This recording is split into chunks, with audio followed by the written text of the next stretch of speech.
Who is the true number one contender inside of the UFC? We have every single division's number one contender, and we are going to be ranking them today 8 through 1 to see who the true best number one contender is. Lucas, are you ready? Should we go through the list so people know just off the top of their heads? Flyweight, Brandon Royval. Bantamweight, Sean O'Malley. Featherweight, Alexander Volkanovski. Lightweight, Arman Sarukian. Welterweight, Leon Edwards. Middleweight, Sean Strickland. Light heavyweight, Magomed Ankalaev. And what is wrong with you? Why are you tweaking? And heavyweight, Tom Aspinall. That was brutal. That took us 5 minutes through the intro, and he's reading a script. He's reading a script. And Don't expose me. They are all so close, but I think that's what makes them all number one contenders. Wow.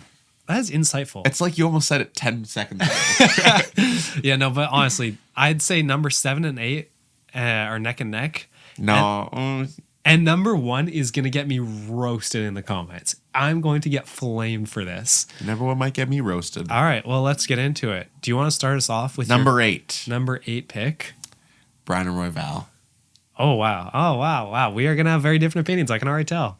Really? Yeah. He's got him number 1, guys. He's got him number 1. I just think that this...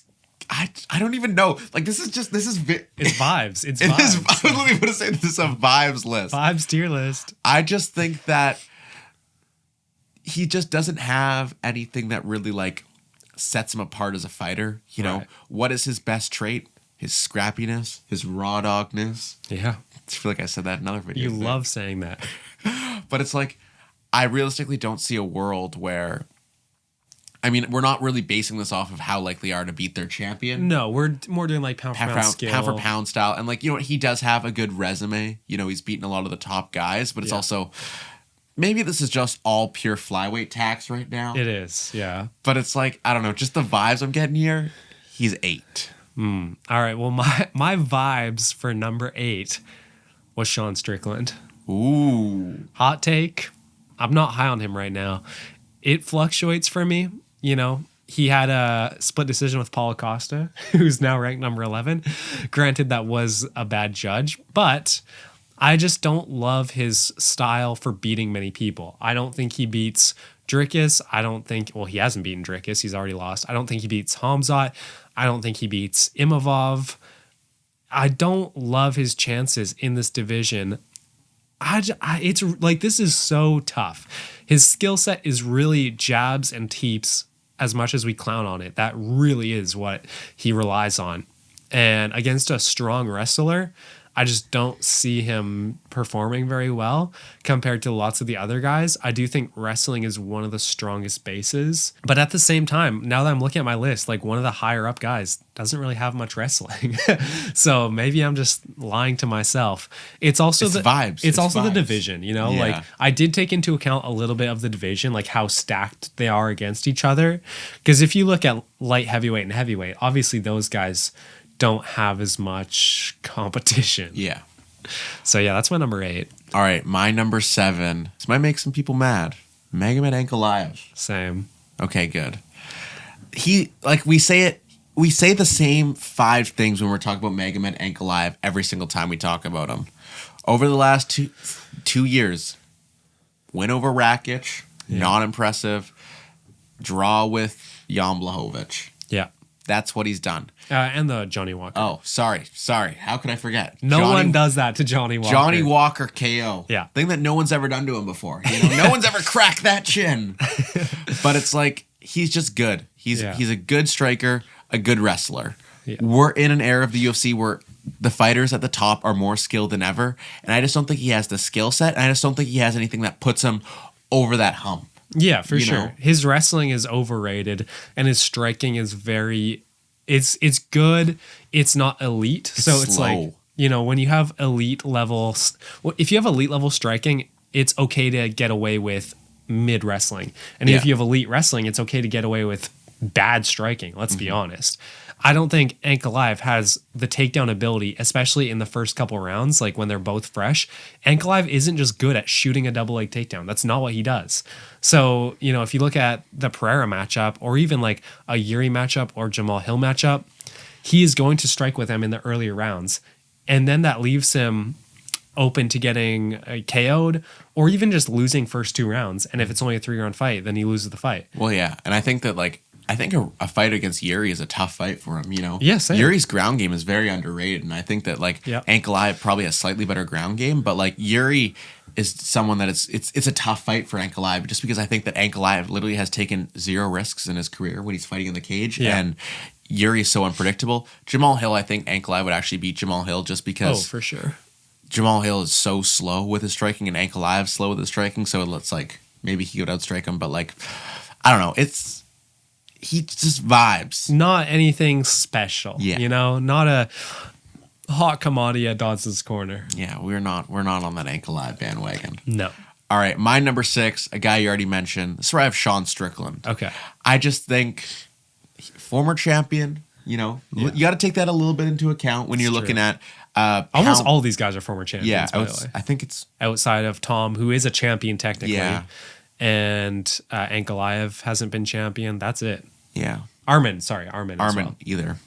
But like with a guy like Strickland, it's like former champion, but it's like, what if that was his one night where he was the super he entered super status. And the style, you know, the style lined up perfectly for him. Mm-hmm. And it's Strickland's style is he's either going to be able to go and do what he did to Adesanya, or he's just going to get absolutely just cooked, you know? And I think that maybe he was getting a little bit overrated too because of that Dricus fight, but I recently went and watched it back. He lost pretty clearly 3-2 in that fight. I think at the time I thought that Strickland won, but like watching it back, I think as I've matured and like, you know, kind of understood. I think I also didn't like Dricus and I love Strickland. Like looking at it where I'm pretty even on both fighters. Maybe I would probably still slightly favor Strickland in terms of like favoritism, but it's like Dricus won that 3-2, you know?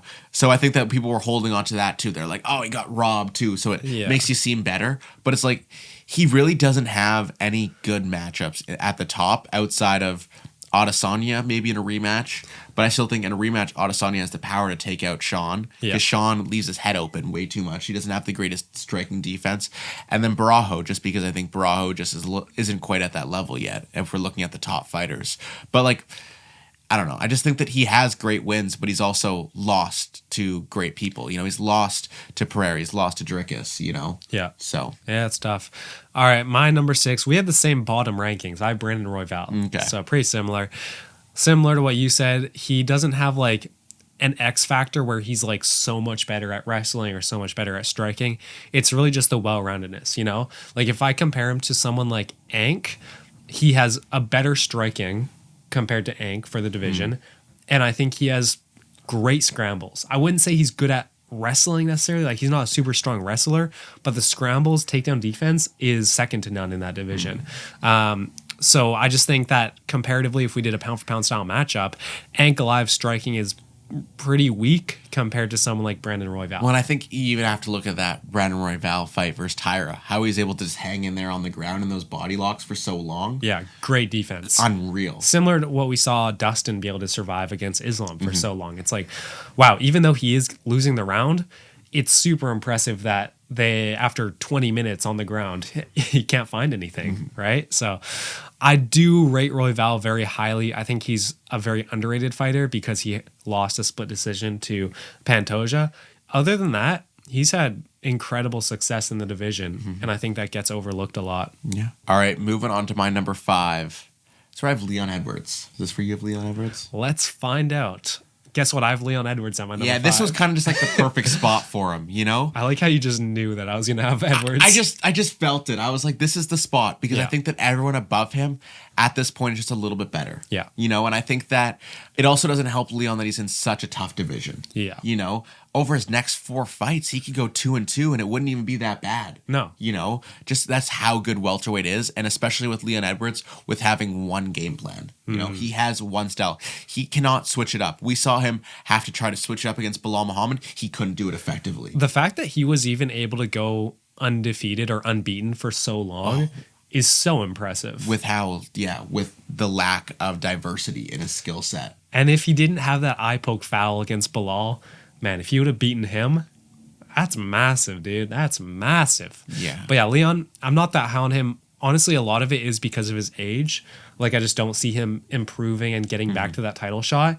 He does have good striking, great takedown defense, like so impressive for the division. And he even took down Usman. He has good wrestling, good jiu-jitsu, like not great wrestling, I'd say pretty good jiu-jitsu. So he has a toolkit that's pretty good. And then his striking is very high level. I think it's maybe his output that needs some work, and cardio is good.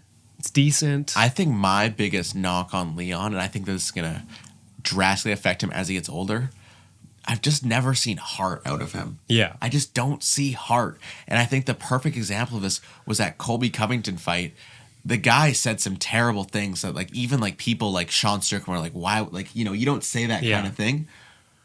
You just coast to your teep win, your little point fight win. Like, try to kill the guy. Like, try to knock him out. Try to do something, you know? Yeah.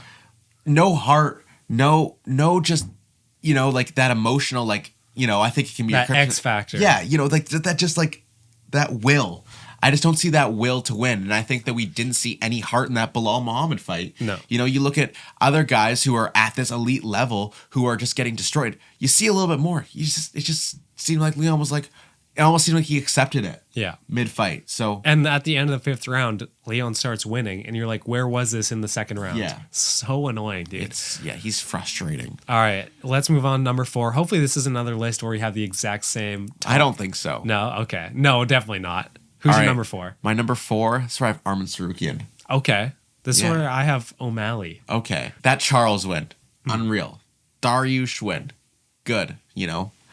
It's just, I think that with Arman, I'm just like, I'm still one fight away. It's a different list if we see that Islam fight. You know, I think if he puts up a good shot against Islam, could be higher. Yep. His 2 big wins over the last year-ish, you know, we have that win over Charles, which is unreal. To beat a guy like Charles Oliveira, top 20 fighter of all time. Yeah. You know, he has that knockout over Dariush. That very close fight with Gamrot that kind of really set him back a little bit. You know, it took him a couple fights to, you know, get back up and prove it himself that he was actually legit. You know, that Gamrot fight was close. You could have scored it either way. Yeah. Early on in his career, he had that win over Joel Alvarez, which aging very good, you know, with every fight that Joel Alvarez has. But it's just like maybe one more fight from him, you know, a little bit more you know, just density to that resume. Right. That makes sense. And it's like, but he is so well-rounded. Like, I think if we're looking at skill set and well-roundedness, could be higher up on this list. Yeah, and you talk about, like, the will to win.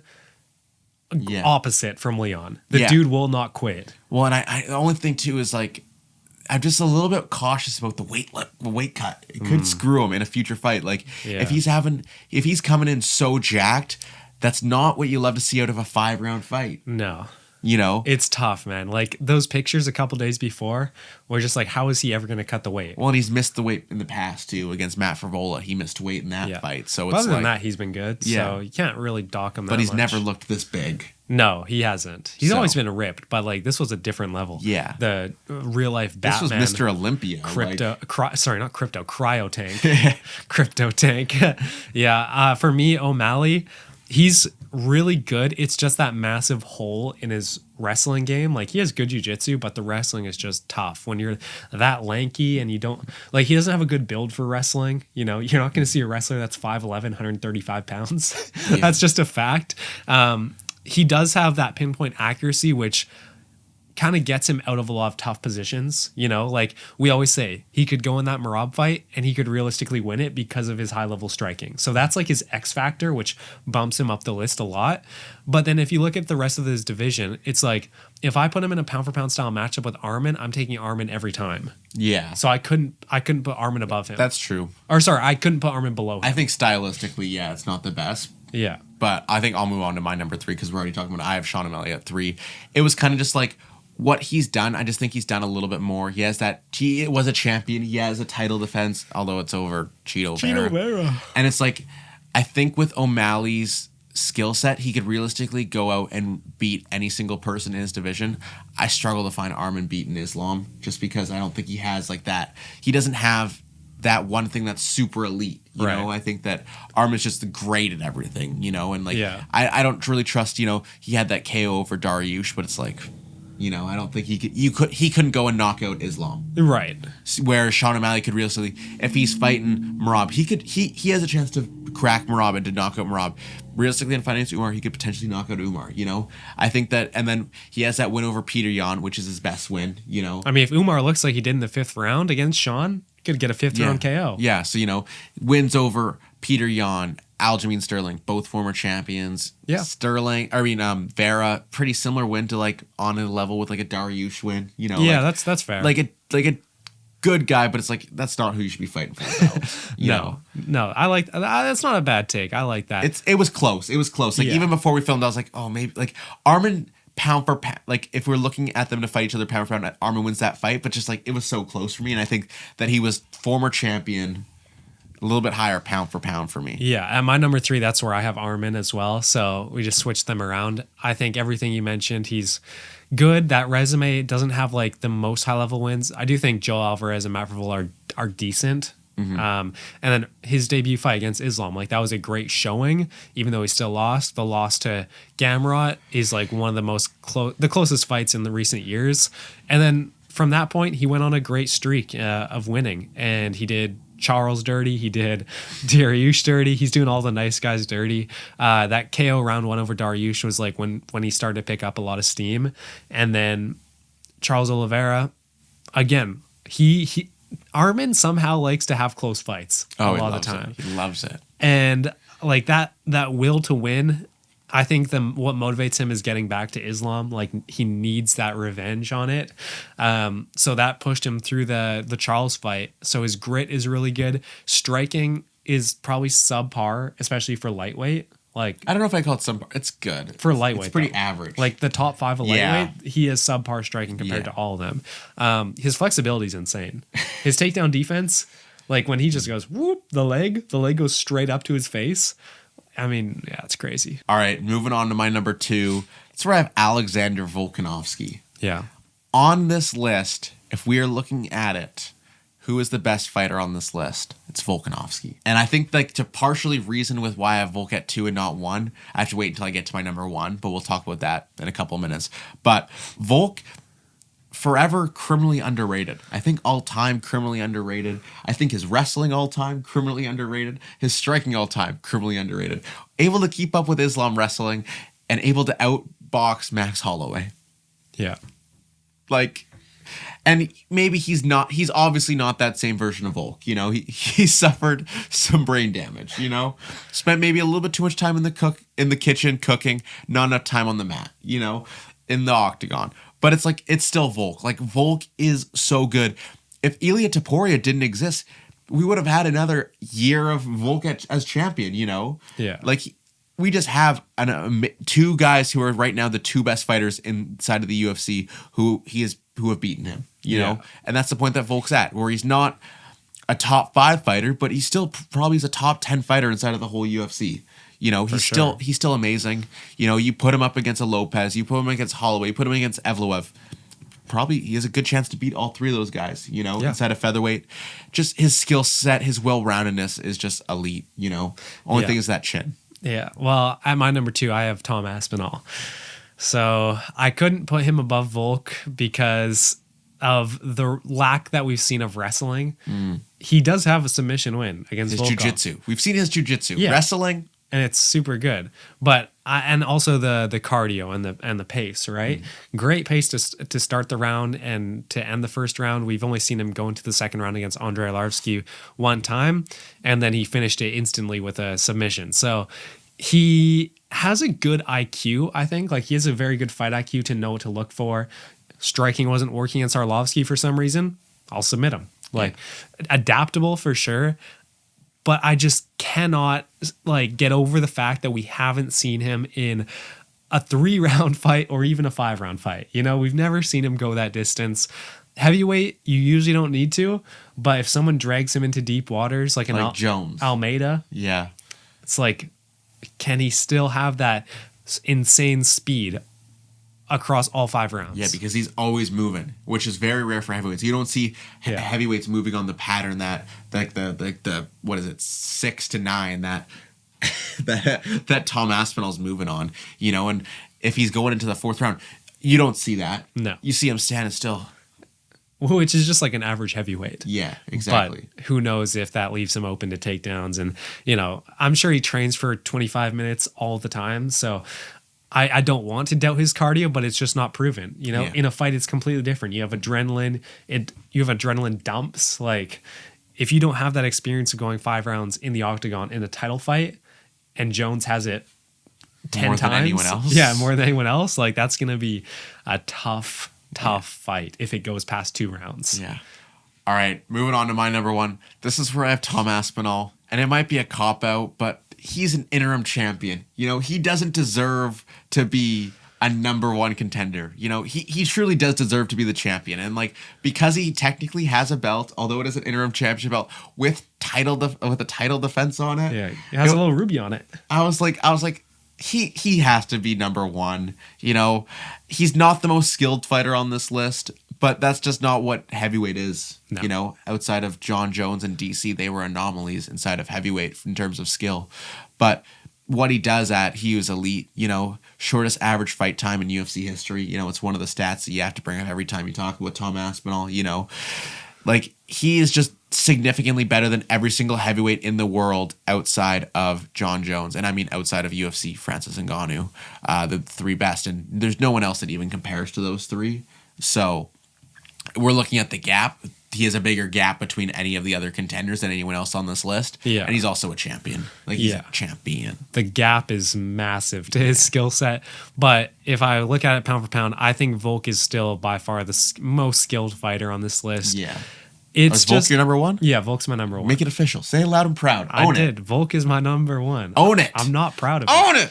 I'm not proud of it because I think he could lose 2 more times in a row. And that's okay. It's so sad, he's the most skilled fighter, but skill doesn't matter if your chin is just dust. Yeah, that's why Johnny Walker's not champion.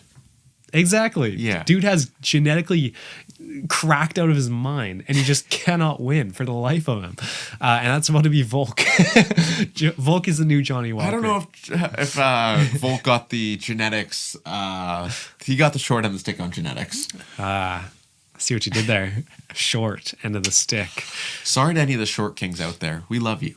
You hold a precious place in this world. Comment if you're under 5'6". All right, that is going to wrap it up for us today. Make sure you guys go down in those comments. Let us know who you think the true number 1 contender is inside of the UFC. I mean, no one deserves a title shot more on this list than Tom Aspinall. That's so true. It's true. That means I win this video. You guys can also go down there, rank your list of all 8 to 1. While you're down there, make sure you guys are liking and commenting and subscribing. And we'll see you guys next time. Peace. See ya.